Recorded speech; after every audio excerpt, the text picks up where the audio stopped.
In ISO 12, it gives some indications of under what temperatures and for how long you might do some testing depending upon what your end use is.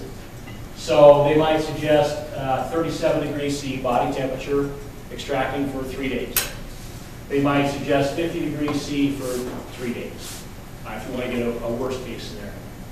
You can go even higher in temperature, 70 degrees. You have to worry about side reactions that may not be appropriate under those temperatures, and even hotter yet. But again, nothing totally prescriptive. There's left some judgment to be made by the stakeholders in the testing as to what you're going to do. And then you have to think about the amount of the polymeric material to the volume of extracting liquid that you're going to use. And it's based usually on the wall thickness or the diameter, the surface area, etc. But there's some guidances that are placed out there. And again, it would depend on what solvent you're using. And then there's this polymer degradation studies that go to the physical degradation of polymers under hydrolytic conditions. And we've seen the cases on a number of times where people have done the physical side looking for degradation and just polymer breaking up. But they miss the fact that depending upon how you answer these questions as to do you get a change in mass balance or change in molecular mass, depending upon those results, they being a regulatory agency, wants you to go in and see the solution that you're using to bead on that polymer with. They want you to look at the extractables in those solutions. Then the question always comes up, well, how do I know that I've extracted long enough? And usually the way you go about answering that is you run the extraction for a different period of times and you find some marker somehow that indicates whether or not you've achieved total extraction or steady state conditions. So for instance, a response to a compound with extraction times come up a plateau. And in this case, it would suggest that if you were to do the extraction for about 8 hours, you'd be in good shape, but you wouldn't have extracted nearly enough of it at 2 hours. So you can do these studies, or oftentimes the approach is pretty much used to let's just do the extraction for 24 hours. See what we get, and then maybe go back and do a post-study to say, yeah, we maybe needed to go longer or it was sufficient. The other way that you can go is to do what they call a sequential extraction, where you take a piece of the polymeric material, you do the extraction of the solvent that you're interested in, take it out and analyze it, and then you take that same material, charge it back with a fresh batch of extracting solvent, do it again, and you see what you get, and you do those number of extractions until the final extraction is 10% of the amount that you originally had in the first extraction. They again being a regulatory body, the FDA considers that that's a complete exhaustive extraction. Back calculate how much came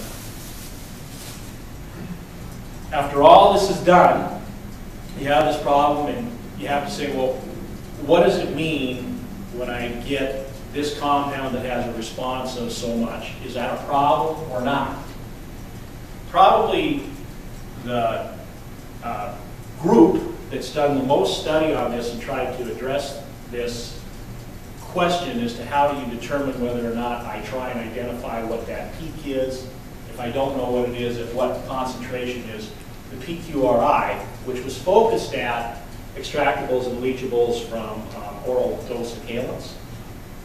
And they came through and did a whole study and suggested that yes, in fact, one can, if you do enough research and prior with your risk assessor, say at this concentration we need to identify that peak. And that's called an analytical evaluation threshold. I'm going to show you an example of that. But that requires that you understand how the product is used, what the doses are, and have a toxicologist that can interpret that for you and say, yeah, if you take in a microgram per day of that compound, it's a problem. But if you have that information, you can, this is an example of a chromatogram that comes from an extractable study. You get a chromatogram and you see there's a number of peaks on there. The question is, well, which ones do I care about at what level? If you have a line that you can draw and say that's equivalent to the threshold of concern, what that means is I now, instead of having to try and identify 20-some odd peaks as to what they are, I've cut it down to a handful of about 8. Above that line, you want to look at it. So you get the ones above the line, and there's always some error, associated. You might catch ones that are close to that line and try and identify. So extractables and leachables studies, they're often required by regulatory agencies, that's the purposes, or there might be many occasions where an end user of a supplied material would like to know what is that extractables and leachables profile. There's not very many prescriptive methodologies out there. The design of the extractables and leachables study is almost always kind of a new and unique experience depending upon what the product is. It may require varying polarity solvents. In fact, it almost always requires at least a polar and a non-polar solvent. And it may, for instance, make more sense to do something in DI water, maybe a 10% ethanolic water, or IPA water, and a very non-polar solvent like, say, hexane or heptane or something like that. Almost all of the studies require multiple analytical techniques performed on all of the solvents that are used to extract the material.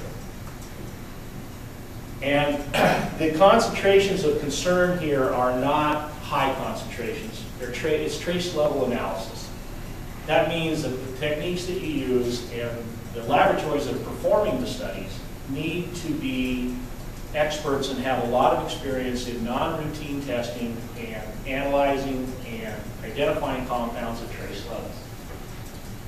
As I said, none of the techniques are routine analysis. There's not a prescriptive, unlike, for instance, EPA testing, for wastewater disposal. They have their list of compounds and the protocols that you follow, et cetera, to find the compounds that are on the list.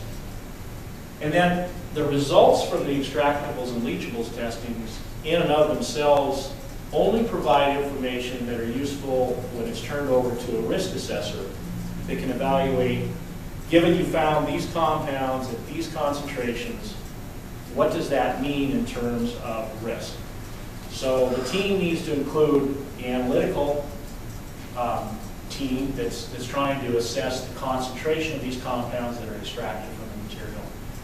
But in the final analysis, you also need a risk professional, a toxicologist generally, that can interpret that data in terms of what does it mean for a hazard to a person. So, that's it. Questions?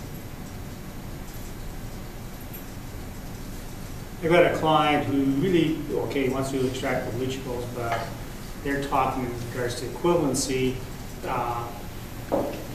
I'm not sure it's the same or not the same. We'll explain that, how it fits into this extractable leachables. Yeah, so equivalency is, from a medical device standpoint, or pharma, maybe more so medical device, they have to do biocompatibility testing. So a lot of times what you get into is and that's costly. They've done biocompatibility testing on a system, a device, and then they make a change to the material, and they don't want to do the biocompatibility testing safe. So what they'd like to show is this material is equivalent to that material. And I think at least to a high degree, the first approximation says, yeah, you need to take the original material through this battery of tests so that you can take the new material through similar battery of tests and say, yeah, they look exactly the same, or it has less of the material than the one that's been through biocompatibility. I don't think you can do just one test on the material, for instance, let's say LC, extraction of LC, and show that those are the same and jump to the conclusion that equivalency is there. Because what if the new material has a compound that when it's taken through sterilization, it's ionized and forms an anion? That's a problem. So you have to, first you have to baseline the original material, and then you have to do a battery of extractables and leachables, at least a polar and a non-polar, on through about 4 or 5 different analytical techniques to have any validity to claim equivalence.